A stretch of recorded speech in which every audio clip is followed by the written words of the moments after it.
오늘 함께 나눌 말씀은 마태복음 13장입니다.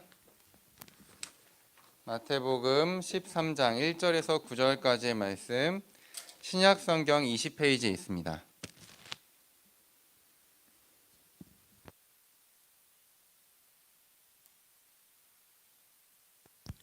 마태복음 13장 1절에서 9절까지의 말씀이고 신약성경으로는 20페이지에 있습니다. 마태복음 13장 1절에서 9절까지의 말씀. 찬이들. 자, 그러면은 함께 저랑 같이 제가 읽어주도록 할 테니까 눈 따라 읽으세요. 그날 예수께서 집에서 나가사 바닷가에 앉으심에 큰 무리가 그에게로 모여들거늘 예수께서 배에 올라가 앉으시고 온 무리는 해변에 서 있더니 예수께서 비유로 여러 가지를 그들에게 말씀하여 이르시되 씨를 뿌리는 자가 뿌리러 나가서 뿌릴새 덜어는 길가에 떨어짐에 새들이 와서 먹어버렸고 덜어는 흙이 얕은 돌밭에 떨어짐에 흙이 깊지 아니하므로 곧 싹이 나오나 해가 돋은 후엔 타서 뿌리가 없으므로 말랐고 덜어는 가시떨기 위에 떨어짐에 가시가 자라서 기운을 막았고 덜어는 좋은 땅에 떨어짐에 어떤 것은 100배, 어떤 건 60배, 어떤 것은 30배의 결실을 하였느니라. 귀 있는 자는 들으라 하시니라. 아멘. 여러분 추석 잘 보냈어요? 추석. 우리 민호는 아까 5끼 먹었다고 하던데. 지상이는 많이 먹었어요? 성수는 배 터지고 먹었어요? 지훈이는 많이 안 먹었어? 효주는 하루 4끼? 하루 4끼 좋아요. 하루 4끼 5끼가 기본이죠. 원래 추석 때는 그렇게 먹어야 좀 이렇게 정이 있습니다.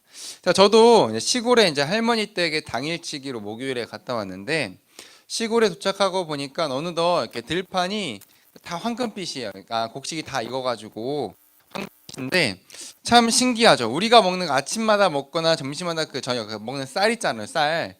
그 쌀알이 거기 논에 이렇게 주렁주렁 매달려 있더라고요.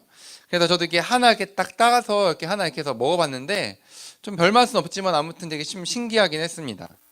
자, 어떻게 보면은 분명 그 작은 쌀알 하나가 뿌리 내리고 박혀져 가지고 어느덧 1년이라는 시간이 흐르니까 하나의 한 줄기에 아주 여러 개의 그렇게 쌀알들이 이렇게 매신 것을 보고 되게 신기했는데 아마 농부는 그 농사를 어떤 분이 짓는지 모르겠지만 저희 할머니 농사 안 짓거든요. 지금 연로하셔가지고 아무튼 그곳에 지은 농부는 아마 그렇게 별 피해도 없이 굉장히 많은 소출을 얻었으니까 아마 굉장히 기분 좋지 않을까라고 생각을 해보게 됩니다.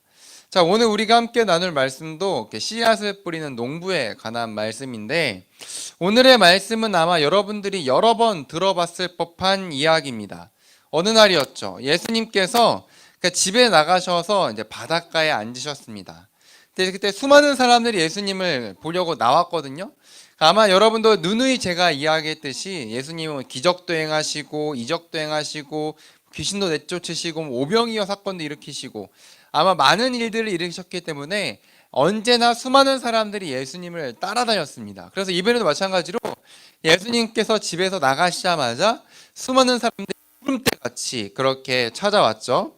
자, 그래서 예수님께서는 이제 사람이 너무 많으니까 배를 타고 바닷가를 좀 나가셔가지고 예수님은 배에 앉아서 사람들은 그 해변가에 앉아서 예수님의 가르침을 듣기 시작했습니다.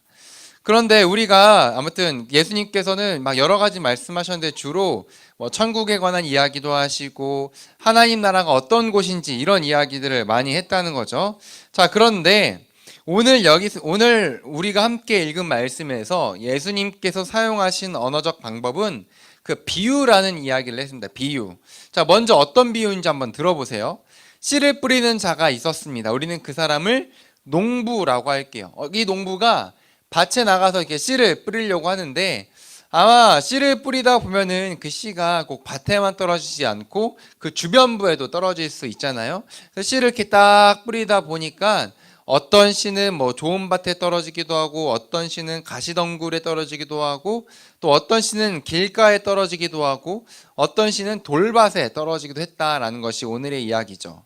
자, 먼저는 아주 이제 먼저 첫 번째 네 개의 장소가 나오는데 첫 번째는 길가에 떨어진 씨입니다. 이 길가에 떨어진 씨는 이렇게 떨어졌지만 이렇게 길가라 흙도 많이 없고 그러니까 새들이 와가지고 떨어진 씨앗을 낼름 먹어서 갔다라고 예수님께서 말씀하시고, 자, 두 번째는 흙이긴 흙이에요. 그런데 매우 얕은 흙, 돌흙, 그러니까 돌밭, 돌들이 많은 돌길인데 그 안에 그 흙이 있긴 합니다. 근데 흙이 굉장히 얇기 때문에 씨앗이 떨어진다고 해도 그 씨앗의 뿌리가 엄청 많이 내리지 못하고 곧 태양볕에 시들어 버리는 그러한 씨였죠.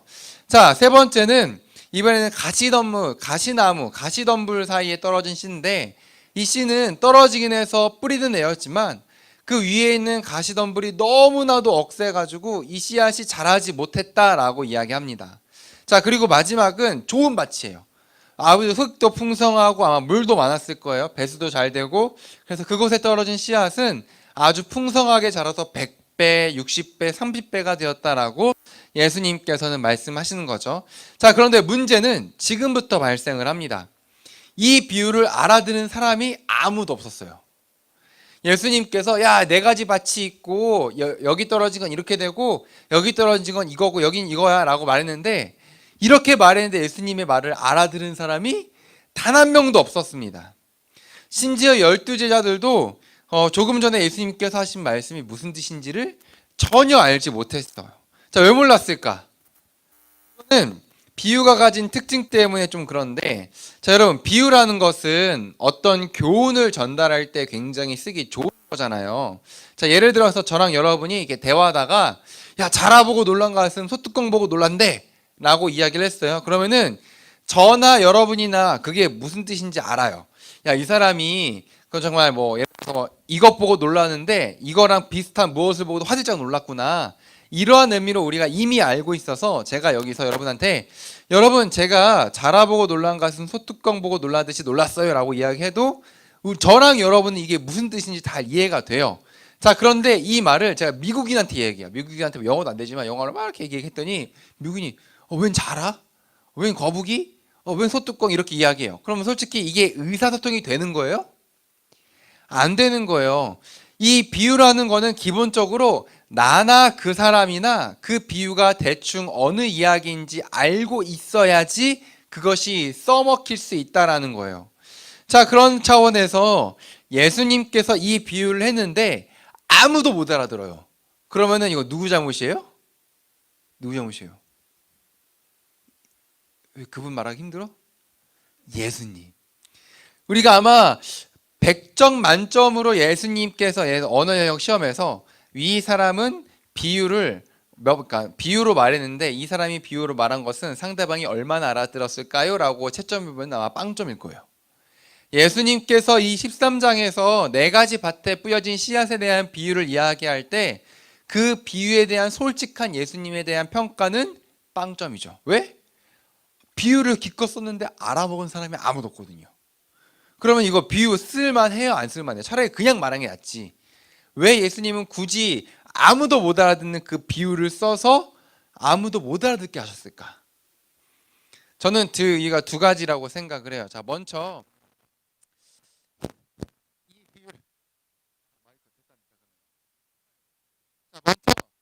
비유를 알고자 나온 제자들의 모습이 있어요. 그럴 수도 있고 저럴 수도 있죠. 아무튼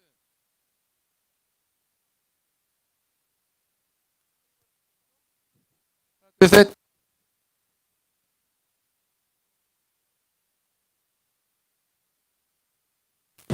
좋아요. 아직 하이라이트가 시작 안 했어. 지금부터 하이라이트야. 제가 앞에서 무슨 이야기 했죠? 분명 이야기할 때, 네 가지 비유를 썼는데 아무것도 못 알아듣는 제자들인데 왜 예수님께서는 굳이 그 비유를 썼을까라고 물어봤잖아요. 저는 두 가지 이유라고 생각해요. 자, 먼저 첫 번째는 그 비유를 알고자 나온 제자들 때문에 그렇다라고 생각합니다. 자, 이게 무슨 말이냐면은 예수님께서 막 비유로 막 이야기해요. 그러니까 제자들이 못 알아들으니까 제자들이 예수님께 따로 찾아가서 예수님한테 물어봐요. 예수님, 방금 알려주신 비유가 무슨 뜻인지 좀 알려달라고 요청을 하거든요. 자, 그런데 우리가 이 생각을 해야 돼요. 왜냐하면 그곳에서 이 비유를 들었던 사람들은 12명의 제자들뿐만 아니라 수많은 사람도 같이 들었거든요. 수많은 사람들도 같이 이 제자들과 함께 포함돼서 이 말씀을 들었는데, 그 말씀을 듣고 이해가 안 됐던 그 수많은 사람들은 예수님께 찾아와서 묻지 않았어요. 예수님, 이 말씀이 무슨 뜻이에요라고 묻지 않았지만 12명의 제자들만, 예수님의 제자들만 예수님께 찾아가서 이 비유가 무슨 뜻인지 알려달라고 요청을 했어요. 이 말씀에 대해서 예수님의 제자들의 요청에 대해서 예수님께서 마태복음 13장 11절의 말씀을 통해서 이렇게 말씀하십니다. 13장 11절의 말씀인데 제가 읽어보도록 할게요. 제자들이 예수님께 요청한 후에 이제 예수님께서 하신 말입니다. 대답하여 이르시되 천국의 비밀을 아는 것이 너희에게는 허락되었으나 그들에게는 아니 되었나니 라고 말씀하세요. 그러니까 여기서 천국의 비밀을 아는 것이 너희에게 허락되었다라고 했을 때는 그 너희는 예수님께 찾아온 제자들이겠죠. 근데 그 뒤에 그들에는 아니 허락되었다라고 말한 거는 그들은 누구예요? 그곳에 있던 무리들을 뜻합니다. 물론 그 뒤에 말씀을 통해서 하나님의 나라를 아는 것, 예수님의 복음을 아는 것은 예수님께서 선택한 사람들이 아는 것이다라는 어떤 그러한 핵심 메시지로 이야기를 하시는데, 정말 중요한 건 무엇이냐면 말씀을 듣고 나서 그 듣고 난 뒤에 궁금증이 생기고 이 말씀이 무엇인가를 생각해 보기 원하는 사람은 예수님께 찾아가 물어봐야 된다는 얘기죠. 묻지 않으면 무리와 제자들과 구분이 되듯 나뉜다는 얘기입니다. 자, 아무튼 예수님의 이 제자들의 요청에 대해서 예수님께서는 제자들에게만 이 비유가 무슨 뜻인지 알려주기 시작을 하죠. 자, 먼저 길가에 뿌려진 것은 말씀이 마음밭에 뿌려지긴 했지만 어떠한 여러 가지 일, 여기서 성경에 말하는 그 말씀이 뿌리가 내리지 못하게 악한 것들이 와서 방해했다. 그래서 말씀이 비록 귀로는 듣고 마음에 심겨지는 것 같지만 악한 생각들이 와가지고 그것이 뿌리 내리지 못하게 막은 것이다 라고 이야기하시고, 돌밭은 말씀을 들을 때는 막 예수님 막 만난 것이 너무 기뻐요 그러지만 뿌리가 얕고 흙이 얇아서 그것이 마음 가운데 자리 잡히지 못한다라고 말씀하십니다. 또한 가시떨기는 말씀은 들어요. 하나님의 말씀을 듣고 교회도 다니고 예배도 열심히 드리지만 염려 극진심이 너무 많아. 앞으로 내가 어떻게 하지? 어떻게 살아가지? 혹은 여기 성경에서 말하길 재물에 대한 욕심이 커서 그 말씀이 성장하지 못하게 한다라고 이야기합니다. 또한 마지막에 좋은 밭은 말씀이 심겨져 가지고 그 말씀이 나의 삶 가운데서 하나님의 능력으로 풍성한 열매를 맺는다라고 말씀을 하신다는 거죠.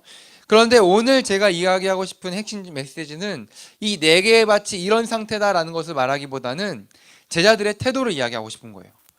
분명히 수많은 무리들과 예수님의 말씀을 함께 들었어요. 그런데 그 말씀을 듣고 이 말씀이 무슨 뜻인지 좀 알려주세요 라고 예수님께 찾아간 사람들은 그 말씀의 뜻을 알게 되어서 그 말씀이 어떤 것인지를 깨닫게 되었고, 반대로 예수님의 말씀을 들었지만 난 굳이 예수님께 찾아가서 막 물어볼 정도의 열심은 없는데, 그냥 말씀을 듣긴 들어도 예수님께 굳이 찾아가지 않아도 되는데 라고 했던 사람들은 이 말씀은 그냥 언제나 아리송한 질문으로 남게 되었다라는 거죠.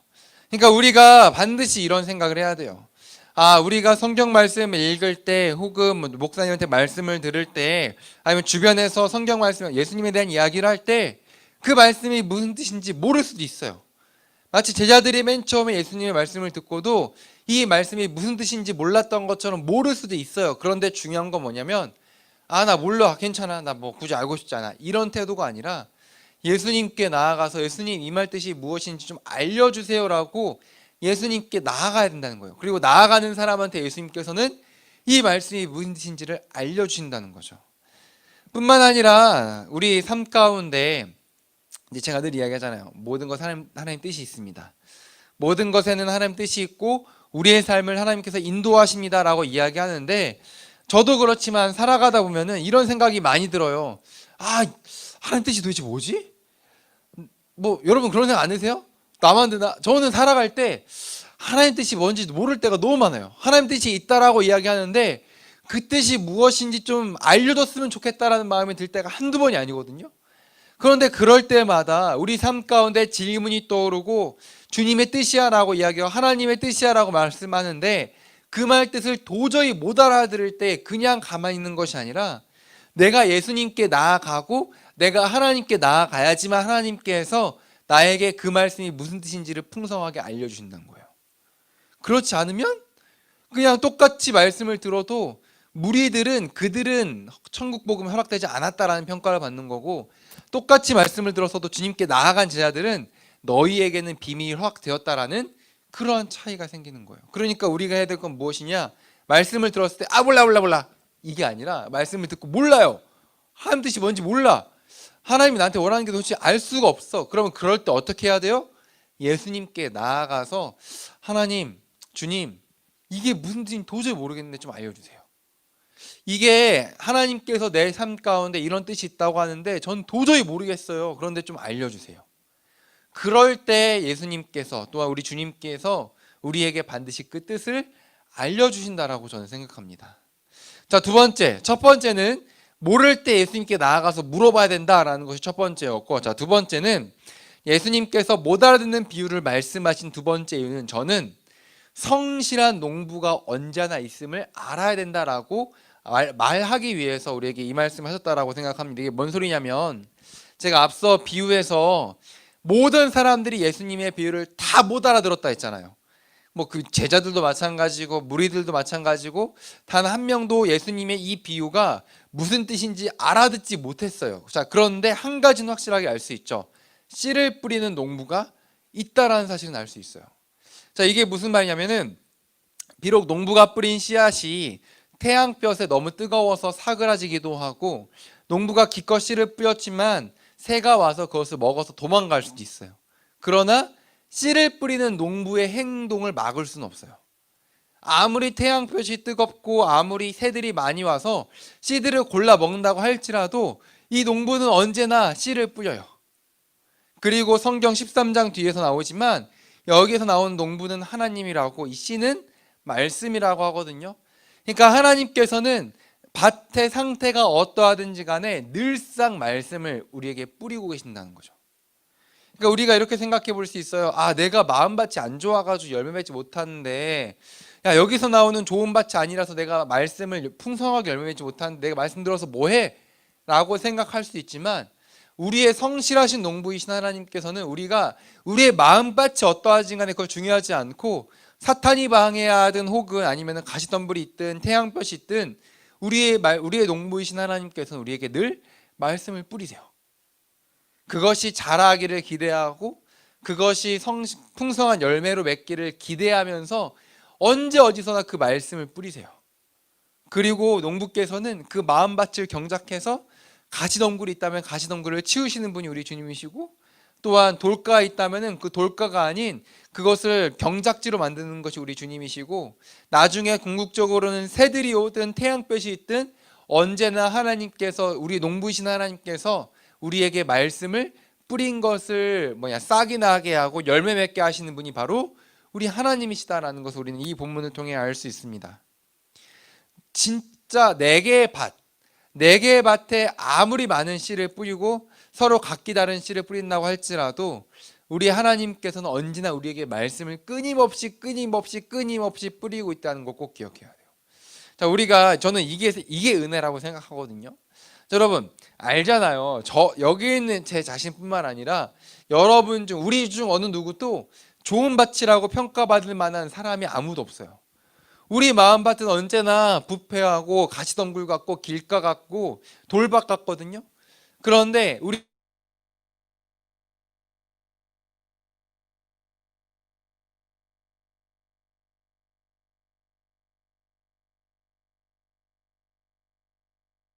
언젠가는 내가 뿌린 씨야, 내가 경작한 너의 밭을 통해서 풍성한 열매 맺기 원하신다, 이 기대감을 가지고 오늘도 주님께서 우리 마음 가운데 말씀을 툭툭 심고 계신다는 거죠. 그러니까 우리가 이걸 기억해야 돼요.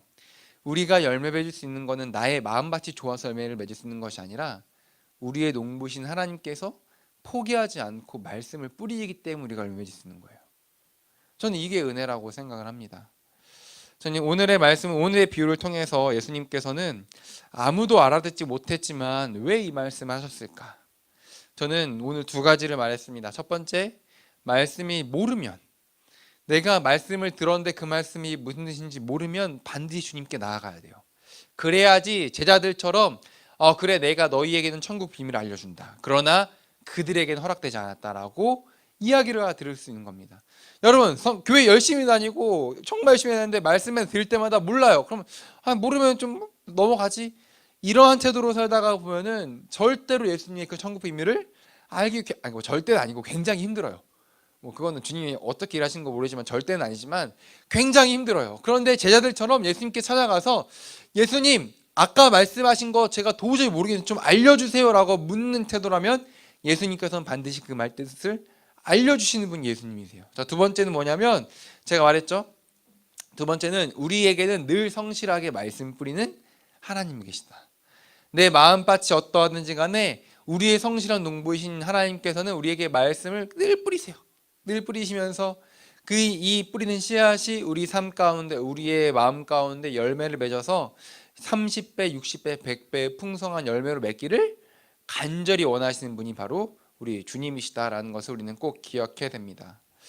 저는 아마 이 비유에서 뭐 새들도 있고 가시덤불도 있고 길가에 떨어지고 뭐 얇은 그 돌밭에 떨어진 곳도 있는데 아마 이 모든 것이 가리키는 것이 내 삶을 둘러싼 가정 환경이 될 수도 있고 혹은 내가 불안해하는 나의 학업의 문제 혹은 나의 미래의 문제 나의 진로의 문제 아니면은 뭐 부모님과의 갈등 이 모든 것들이 다 될 수가 있어요. 이것 때문에 우리 마음 가운데 심겨진 말씀이 자라지 못하고 빼앗길 때가 한두 번이 아닌 거 저도 알고 있어요. 그런데 무엇이냐면 우리를 위해서 늘 언제나 성실하게 말씀을 뿌리시는 주님이 있기 때문에 우리는 열매를 맺을 수가 있는 거고 동시에 말씀을 들었을 때 언제든지 찾아가면 알려주시는 예수님이 있기 때문에 우리는 풍성한 열매를 맺을 수가 있는 겁니다.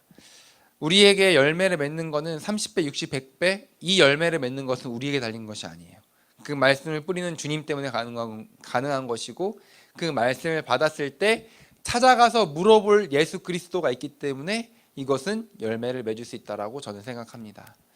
이 시간 함께 말씀을 기억하며 기도할 때 하나님 제가 말씀을 듣고 그냥 흘려보내는 것이 아니라 과연 이 말씀의 뜻이 무엇인지 주님께 나아가서 물을 수 있도록 도와주세요. 그냥 단순히 성경 말씀 듣고 이게 뭐지 궁금하네 이것이 아니라 내 삶 가운데 이루어지는 그 수많은 하나님의 뜻이 무엇인지 모르겠다면 내가 예수님께 나아가서 주님 이게 무슨 뜻인지 모르겠어요 라고 한번 물어보는 삶의 태도를 가질 수 있도록 그 다음에 또한 나에게 언제나 성실하게 말씀을 뿌리셔서 오늘도 나에게 말씀을 주시고 그 말씀이 자라나게 원하시는 그 성실한 하나님을 의지하여서 내가 오늘 하루 주님과 더욱더 가까워지게 해달라고 이 시간 간절한 마음으로 함께 기도하도록 하겠습니다. 하나님 아버지 은혜를 감사합니다. 하나님 아버지 오늘의 비유를 통하여서 두 가지 사실을 알게 됩니다. 하나님 말씀을 들은 자 두 부류가 있었습니다. 그냥 모른 채로 지나간 자와 주님께 나아가서 물어본 자. 하나님 아버지 정말 작은 차이입니다. 물어봤고 물어보지 않았지만 이것이 천국의 비밀을 알고 천국의 비밀을 모르게 된다는 극명한 차이로 나뉘게 됩니다. 하나님 아버지 우리 삶 가운데서 주어지는 수많은 말씀들 또한 하나님의 뜻 가운데서 우리가 다 이해하지 못하는 것들 너무 많습니다. 주님 그럴 때마다 그냥 흘려보내는 것이 아니라 우리가 주님께 나아가서 우리가 예수 그리스도께 나아가서 하나님의 뜻이 무엇인지 알려주세요라고 주님께 구할 수 있는 우리가 될 수 있게 도와주셔서 구할 때 하나님께서 그 뜻이 무엇인지 풍성하게 우리의 삶을 통하여서 우리의 모든 것을 통하여서 주님께서 알려주시고 그것을 주님께서 인도하여 주옵소서. 이 시간 기도합니다. 하나님 아버지 성실한 농부이신 우리 주님께서 우리에게 언제나 말씀을 뿌리고 계심을 돌아봅니다. 그것이 길가에 떨어지든 가시덤불에 떨어지든 그 어느 곳에 떨어지든 간에 우리 성실한 농부이신 주님께서 늘 씨앗을 뿌린다는 것을 기억하며 우리 아버지를 기억하는 우리 아이들이 있도록 주여 인도하여 주옵소서. 사랑과 은혜가 풍성하신 하나님 은혜를 감사합니다. 아무도 알아듣지 못하는 그 비유를 통하여서 예수님께서는 자기에게 나아오는 자에게 천국의 비밀을 알려준다는 사실을 말씀하시고 언제나 성실하신 농부이신 하나님께서 말씀의 씨앗을 밭에 상관없이 늘 뿌리고 계심을 우리가 돌아보게 됩니다. 하나님 아버지 우리 아이들 삶 가운데 마주하게 되는 수많은 주님의 뜻이 있을 겁니다. 그 중에는 이해되는 것도 있고 이해되지 않는 것도 있을 것입니다. 주님 그러나 그럴 때마다 하나님의 뜻이 무엇인지, 하나님 이 말씀을 통해서 나에게 원하시는 것이 무엇인지를 그냥 흘려보내는 것이 아니라 주님께 물을 수 있는 우리가 될 수 있도록 주여 도와주옵소서. 주님께 늘 물음으로써 우리가 천국의 비밀을 알 수 있도록 도와주시고, 또한 그뿐만 아니라 우리에게 언제나 말씀을 뿌리시고 언제나 우리를 양육하기 원하시고 경작하시는 성실한 농부이신 하나님 아버지가 있다는 사실을 믿음으로 고백할 수 있도록 주의 인도하여 주옵소서. 하나님 아버지, 우리가 열매 맺을 수 있는 것 우리의 밭이 좋아서가 아니라 우리를 인도하시고 말씀을 뿌리시는 농부가 계시기 때문에 그렇다는 것을 기억하고 성실한 농부신 주님을 의지하여 주님께 나아가 주님께 물을 수 있는 우리 모두가 될 수 있도록 주여 은혜를 더하여 주옵소서. 주님, 우리 고등학교 3학년 아이들 이제 수능이 얼마 남지 않고 또한 진로와 또한 진학이 얼마 남지 않았습니다. 이 모든 과정 가운데 주님께서 함께 해주시고 주님께서 이 아이들의 마음을 복되게 하셔서 불안함이 아닌 담대함으로 나아갈 수 있도록 주여 인도하여 주옵소서. 또한 고2와 고1 중간고사 얼마 남지 않았습니다. 하나님, 그 모든 기간 가운데 주님께서 함께 해주시고 그 시간들을 통하여서 우리 아이들 지혜와 청명과 건강으로 하나님 그 시험들을 잘 준비할 수 있도록 주여 은혜를 더하여 주옵소서.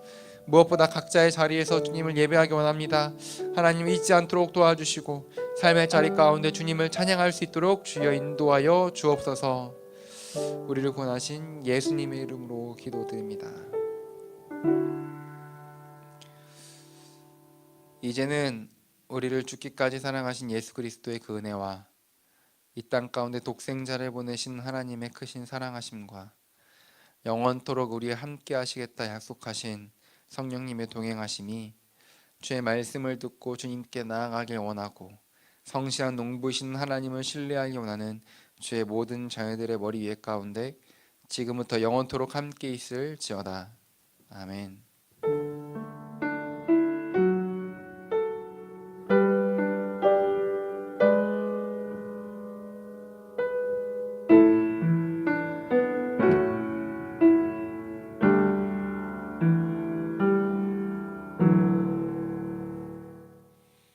네, 샬롬. 두 가지를 꼭 기억합시다. 모르면 가서 물어봐요. 가서 물어보고, 그리고 하나님이 언제나 우리에게 말씀의 씨앗을 뿌리신다는 것을 꼭 기억했으면 좋겠습니다.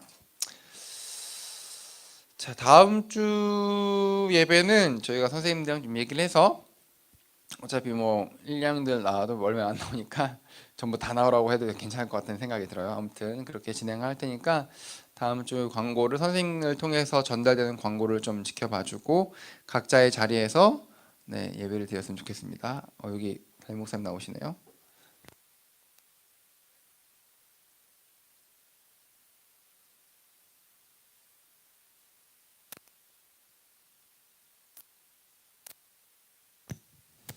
자, 선생님들이랑 잠깐 얘기하다가 가시면 돼요.